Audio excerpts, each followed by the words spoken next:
সাবধান, এই টাকা তুমি ব্যবহার করবা ন্যায়ের পথে।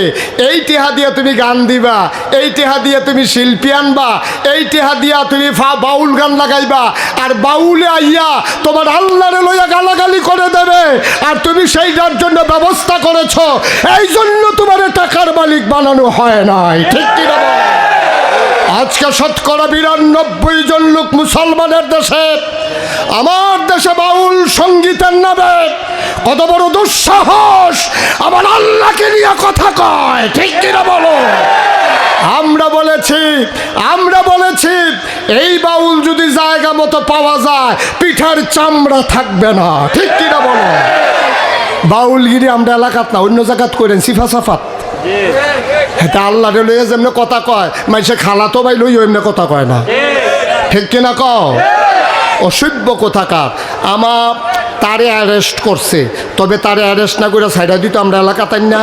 আর এরকম বাজারের আইকাওলা বাস দিয়া তারে এই কাপড়টা উদাম করে সিহন জিংলা দিয়া ফাতফাত ফাতফাত করে খিসন যাইতো।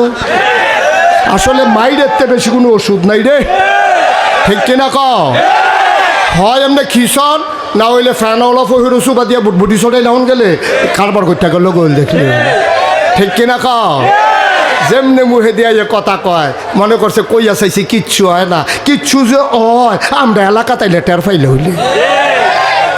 এটা তো জাগা মতো আইয়ে না রে, জাগা মতো আইয়ে না। দুঃখজনক কি জানে, হেতে না হইলে বুঝছে না বর্বর আমার খা মানুষ, তেনা হইলে ইসলামের বিরুদ্ধে আল্লাহর বিপক্ষে হাসতে হাসতে একটা কথা কইয়া লাইছে। দুঃখজনক হইল বাংলাদেশে যাদেরকে বুদ্ধিজীবী কয়, ঠান্ডা মাথার মানুষ যারা, তারা আবার তার পক্ষ নিয়ে বিবৃতি দেয়। ঠিক কিনা কয়? তারা কয় মানবাধিকার লঙ্ঘন হয়েছে, মুক্ত চিন্তাকে নাকি আজকে বন্দী করা হয়েছে।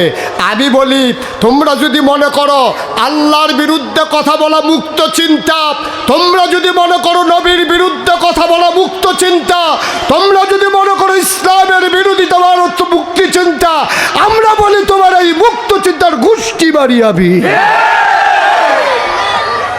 তোমার এই মুক্ত চিন্তার অধিকার এই দেশে তোমাকে দেওয়া হয় নাই। ঠিক কিনা বলো?